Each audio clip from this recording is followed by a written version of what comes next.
Hey, it's October 29th, 2014, and it's shot 35. Cool.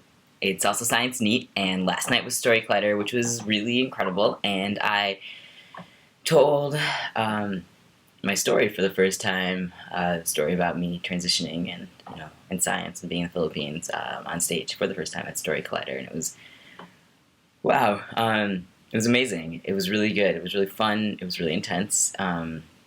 And it was amazing because, it was just about a year ago when I made the decision to actually transition to be happy. And so kind of looking at this past year and seeing where it's taken me, and how fast time ended up going, even though at the time I was like, this is really hard and really long, and 2 months, I had to wait 2 months before I made the decision to start testosterone to have my first shot. That's the soonest appointment I could get, and I remember being like, it's epic. It was forever, and waiting for Christmas, when you're a little kid. And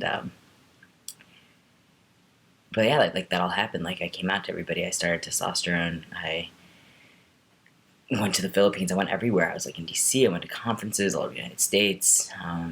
Gave a lot of science talks. A lot of really big things in my life happened. And then the Philippines. And came back at top surgery.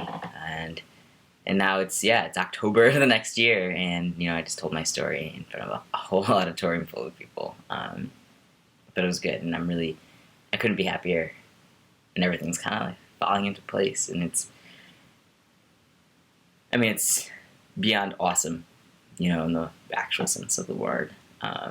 Because it was really devastating and hard, but also, beyond my wildest imaginations. So, yeah, this week is, not letting me down. Last night was Story Collider, and tonight's Science Neat, maybe the last one, because I'm looking at things in the future. I, applied for this Fulbright, which actually I don't even think I talked about in a video yet. I applied for a Fulbright, which would be an absolutely incredible opportunity, super competitive, but would take me to Australia, Fiji, and the Philippines next year, which would be amazing to study coral reefs and what people are doing to tell digital stories, basically about the research and conservation and restoration work that's going on this issue. But I'm also looking at PhD programs, and I was trying really hard to make something fit that does not necessarily was fitting. At first, it was really important to me to stay in the Bay Area because I wanted to be near my doctors and I wanted to feel safe, and I was really kind of scared about going back into the closet, honestly,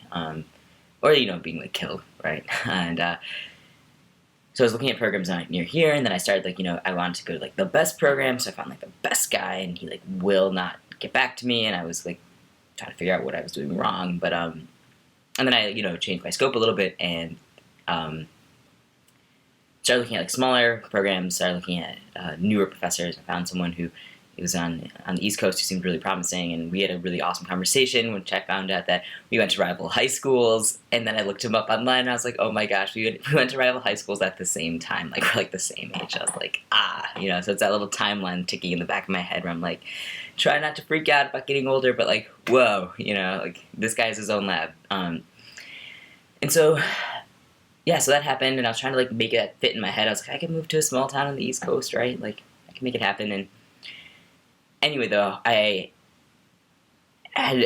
everybody's been recommending this one person in Hawaii to me, and her lab is full, it says on her beautiful website. And so I didn't reach out to her, and then I finally, after this talk with this guy on the East Coast, I was okay, just write her a letter. So I just wrote her a really straight up letter. I was hey, I know this is the story with your lab, but quite frankly, everyone keeps bringing you up to me, and our research interests are the same.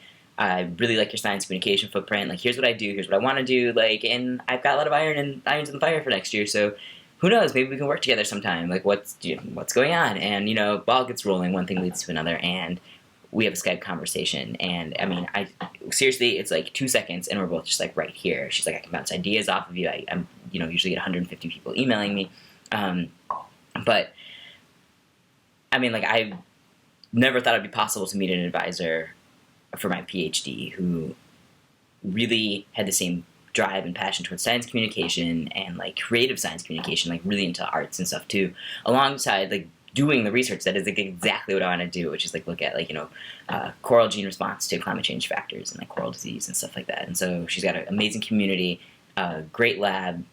It's in Hawaii, and So we're gonna talk more, but I mean, both of us are like, we're gonna work together, see how this is gonna work. But I think it's gonna be an incredible growth opportunity. So I'm like, woo, life is going pretty well, and yeah, and my best friend's in town for the weekend. It's a beautiful day out, and maybe the Giants will win the World Series tonight. Like that'd be really cool.